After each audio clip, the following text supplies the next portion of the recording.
नमस्कार दोस्तों, मेरा नाम है सोहित कुमार और आप सभी का स्वागत है हमारी यूट्यूब की ऑनलाइन क्लास पर। हम लोग पढ़ रहे हैं साइंस के अंतर्गत बायोलॉजी। बायोलॉजी में हम लोग डिजीज टेस्ट एंड ट्रीटमेंट को देख रहे हैं, यानी रोग और उनका उपचार कैसे होता है इसके बारे में जान रहे हैं। इससे पहले मैंने आपको बताया था जीवाणु और विषाणु जनित रोग क्या क्या होते हैं। आइए उसी को आगे बढ़ाते हैं। तो आगे क्या बताया था कि प्रोटोजोआ जनित रोग कौन से होते हैं। इसको बताने के लिए, इसको समझाने के लिए मैंने कौन सी ट्रिक बताई थी? पापा मैं कल सो गया था। क्या बताया था? पापा मैं कल सो गया था।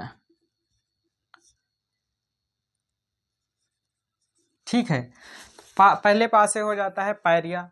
अब ये पायरिया होती क्या है? कारक मतलब किस प्रोटोजोआ द्वारा होती है? तो एंटी अमीबा जिंजीबेलिस द्वारा होता है। किसके द्वारा होता है? तो यानी कारक एंटी अमीबा जिंजीबेलिस नामक एक प्रोटोजोआ होता है, उसके द्वारा ही पायरिया होती है।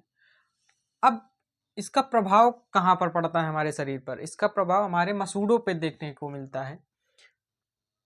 क्या है मसूड़ों में? तो मसूड़ों से पस एवं रक्त निकलने लगता है। क्या होता है? पस एवं रक्त निकलने लगता है और मुंह से दुर्गंध आने लगती है, यानी मुंह से बास टाइप की आने लगती है।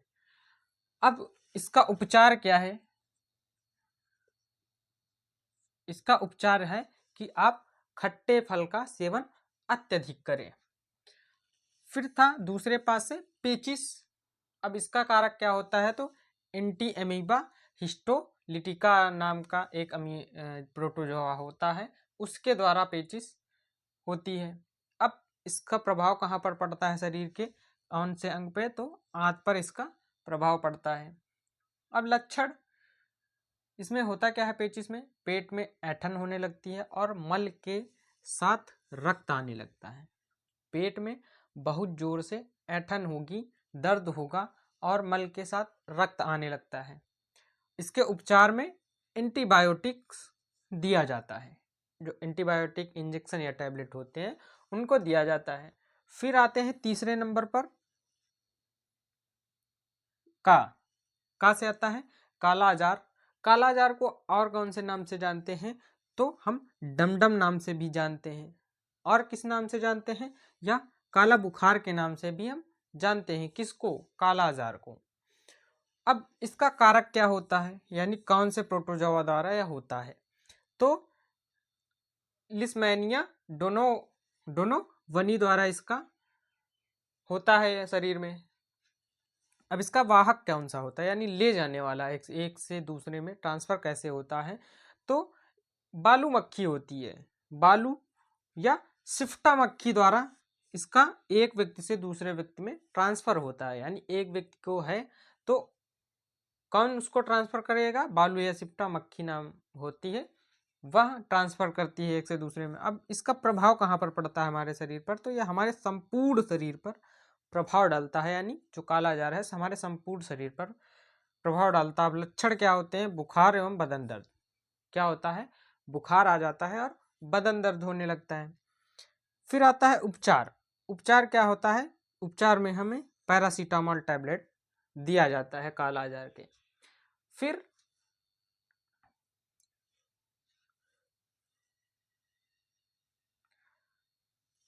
4 नंबर पे आता है मलेरिया। मलेरिया यह कई टाइप की होती है।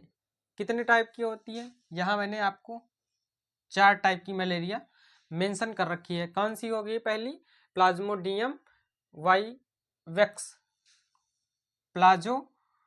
Plasmodium vivax. फिर दूसरा वोवेल और तीसरा मलेरी और तीसरा कैल्सीपेरम। ये मलेरिया के कई टाइप होते हैं। मलेरिया एक टाइप की नहीं होती, कई टाइप की होती है। तो इसमें 4 जो पूछे जाते हैं वह मैंने लिख रखे हैं। फिर आते हैं मलेरिया का वाहक कौन सा होता है? मलेरिया का वाहक यानी ले जाने वाला, तो मादा एनाफिलीज मच्छर जो होती है वह इसका वाहक करती है, यानी ले जाती है एक व्यक्ति से दूसरे व्यक्ति में। फिर आता है प्रभाव कहाँ पर डालता है? तो यह हमारे शरीर के यकृत यानी लीवर पर इन्फेक्ट करता है। एक स्टेज आती है मेरोटोजोइट स्टेज। इसमें होता क्या है? आरबीसी नष्ट होने लगती है। क्या होता है? आरबीसी नष्ट होने लगती है, नष्ट होने लगती है या हो जाती है। ठीक है। और कहाँ पर, हमारी स्प्लीन पर भी प्रभाव पड़ता है, जिसे हम तिल्ली कहते हैं, स्प्लीन, प्लीहा या तिल्ली। अब आते हैं इसका लक्षण क्या होता है, यानी मलेरिया का सिम्टम्स कौन कौन से होते हैं। ठंड, ठंड लगना, ठंड के साथ साथ कपकपी और बुखार। बुखार कैसा लगेगा, बुखार भी रहेगा अंदर और ठंड लगेगी और शरीर कांपेगा, और क्या होगा, थकान भी होगी। यह सारे मलेरिया के लक्षण होते हैं। फिर आते हैं कि अब इसके उपचार में क्या किया जाता है, तो इसके उपचार में भी एंटीबायोटिक्स टैबलेट दी जाती हैं। फिर आते हैं निद्रा रोग। निद्रा रोग का कारक क्या होता है, ट्रिप्नोसोमा नाम का जो प्रोटोजोआ होता है उसके द्वारा निद्रा रोग होता है। अब इसका वाहक यानी ले जाने वाला कौन सा होता है, सीसी मक्खी होती है। ये TSE लिखा है, इसको टीस टीस मत पढ़ना, इसको सी पढ़ना। क्या, सी। सीसी मक्खी जो होती है वह इसका वाहक होती है। अब यह प्रभाव कहाँ पर डालता है हमारे शरीर पर, तो यह नर्वस सिस्टम यानी तंत्रिका तंत्र को प्रभावित करता है। कौन, निद्रा रोग। लक्षण इसमें क्या क्या होते हैं कि बदन दर्द होता है और नींद आने लगती है, अत्यधिक नींद आने लगती है, बदन दर्द के साथ अत्यधिक नींद आती है। फिर आते हैं कि इसका उपचार क्या होता है, कि इसमें भी एंटीबायोटिक्स दिया जाता है। ये थे प्रोटोजोआ जनित रोग। अब जानते हैं कवक जनित रोग कौन कौन से होते थे। इसके लिए मैंने कौन सी ट्रिक बताई थी, गंजा दामाद खाए फ्रूट। सबसे पहले गंजापन, जिसे हम बाल्डनेस कहते हैं, इसका कारण क्या होता है, सॉरी इसका कारक क्या होता है जिसके द्वारा होता है, टीनिया कपेटिस जो कवक होता है उसके द्वारा गंजापन होता है। यह प्रभाव कहाँ पर पड़ता है गंजेपन का, तो बाल की ग्रंथियां पर पड़ता है, यानी जो हमारे बाल की ग्रंथियां होती हैं जहां से बाल निकलते हैं उन पर प्रभाव पड़ता है। लक्षण क्या होते हैं, बाल गिरने लगते हैं या बाल टूटने लगते हैं। फिर आते हैं इसके उपचार में क्या किया जाता है, तो इसके उपचार को में खान पान को अपने सही किया जाता है जिससे कि यह सही हो जाता है। फिर आता है दूसरा अस्थमा, जिसे हम दमा कहते हैं। अस्थमा जिसे हम दमा कहते हैं, इसका कारक क्या होता है, एशिया जर्लिस फ्यूमिप्रेट्स या इसका कारक होता है। प्रभाव कहाँ पर पड़ता है, तो श्वसनांग पर प्रभाव पड़ता है। लक्षण क्या होते हैं, तो फेफड़े वायु ग्रहण नहीं कर पाते हैं, किसमें, दमा में। फेफड़े जो हैं वो वायु रोक नहीं पाते हैं, यानी ग्रहण नहीं कर पाते हैं। उपचार, उपचार इसका होता है एंटीफंगल औषधि। अब इसमें होता क्या है, दमा में जहाँ पे जो एल्वुलाई होती हैं वहाँ पर ये जो कवक है वह अपना प्रभाव डाल देता है, जिससे कि हमारे लंग्स वायु को नहीं ले पाते हैं। फिर आता है दाद। दाद यानी रिंग वॉर्म जिसे कहते हैं इंग्लिश में। अब इसका कारक क्या होता है, तो माइक्रोस्पोरम इसका कारक होता है जिसके द्वारा दाद होते हैं। प्रभाव त्वचा पर होता है और इसका लक्षण क्या होता है कि जहां पर होगा वहां पर खुजली होगा, खुजला आने के बाद और दर्द भी होगा। फिर क्या होता है, इसके उपचार में क्या किया जाता है, तो एंटीफंगल क्रीम है उसको लगाया जाता है। फिर आते हैं कि खाज, ये दोनों अलग अलग होते हैं, दाद और खाज।